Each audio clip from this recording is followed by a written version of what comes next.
Identifiez en quelques secondes la source des dysfonctionnements de votre patient. Salut à tous! Il est possible de se donner une idée très rapidement des dysfonctionnements dont souffre un patient avant même d'avoir commencé à discuter avec lui. Comment? C'est tout simple, l'observation de ce dernier quand vous allez le chercher en salle d'attente, c'est une mine d'or d'informations.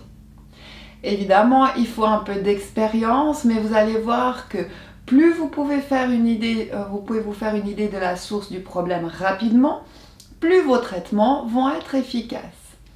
On va parler de ce sujet dans quelques secondes, mais avant de démarrer, si vous le souhaitez, abonnez-vous à la chaîne, cliquez sur je m'abonne, puis sur la cloche juste à côté. On vous propose également une formation online, que vous soyez déjà thérapeute ou pas, elle est accessible à tous. Vous trouverez le lien juste en dessous dans la description. Si vous traitez et restez fixé uniquement sur la zone douloureuse du patient, vous allez passer à côté d'une quantité importante d'informations.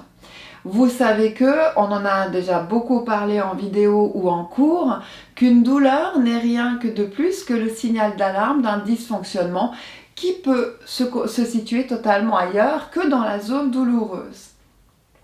Si on désire régler à long terme ces soucis, il faut trouver la source du problème et prendre le temps de la traiter.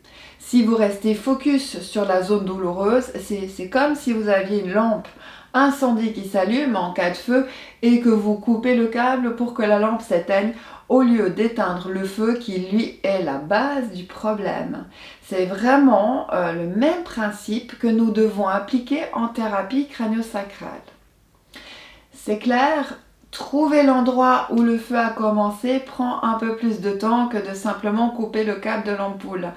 Mais en prenant le temps de chercher, on évitera aux patients dans les semaines ou mois suivants que le feu reprenne et de plus belle. En thérapie manuelle, toutes les informations que vous pouvez obtenir grâce au langage du corps de votre patient sont vraiment bonnes à prendre. Quand vous allez chercher votre patient en salle d'attente, observez la façon dont il est assis. Est-ce qu'il est assis droit, jambes croisées, est-ce qu'il a plus de poids sur une fesse que sur l'autre, etc. Puis de la façon dont il se lève, est-ce qu'il se lève facilement, a besoin de s'appuyer avec les mains pour se lever, il se lève en se penchant d'un côté, etc.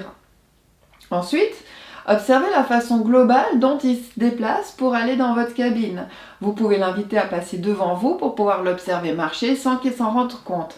En effet, quand le patient se sait observer, souvent il ne fait plus les mouvements demandés naturellement et les résultats sont en partie un petit peu biaisés. Vous devez commencer à vous rendre compte à quel point vous pouvez obtenir beaucoup d'informations juste en quelques secondes. En effet, quelques minutes vont vous donner une source d'information, mais juste incroyable. Vous allez me dire, ok, je dois voir quoi? Comment je sais ce qui va ou qui ne va pas? La réponse est simple et vous pouvez la mettre en pratique tous les jours dans la rue, au boulot, n'importe où. Vous observez les gens. Vous ne vous fixez jamais sur une zone particulière. Regardez la personne dans son ensemble. Quand tout va bien, tout est fluide, les mouvements, la posture, etc. Quand ce n'est pas le cas, on sait directement que la personne est en compensation. Quelque chose va vous attirer et ça c'est souvent quand il y a des blocages. Ça vous donne déjà une petite perception du problème. Vraiment, en fait, en regardant globalement et rapidement, vous allez être automatiquement attiré par ces zones qui ne sont pas normales, pas assez mobiles.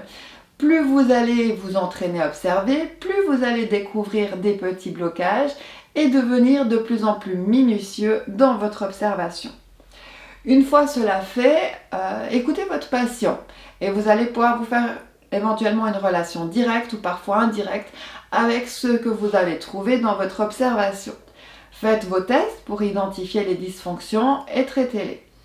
Attention, comme nous l'avons vu, parfois la dysfonction principale peut être à l'opposé de la zone douloureuse et si vous ne travaillez pas un minimum sur cette zone, votre patient ne va pas comprendre ce que vous faites. Il risque de penser que vous n'avez pas écouté ses plaintes. Alors un conseil, traitez la zone principale de dysfonctionnement en premier, puis travaillez même de manière légère la zone douloureuse, même si vous pensez qu'il n'en a vraiment pas besoin. De ce fait, le patient ne se posera pas trop de questions si vous avez compris ou pas son problème. De toute évidence, l'important est d'obtenir des résultats. Et pour cela, il n'y a pas de miracle, c'est en traitant là où les zones qui en ont besoin que vous les obtiendrez.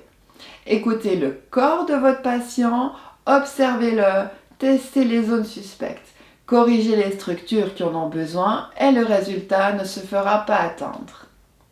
Voilà les amis, en commentaire si vous avez aimé ce sujet, si vous avez vécu des expériences de ce genre, votre témoignage peut être vraiment sympa pour les autres. Salut, bye!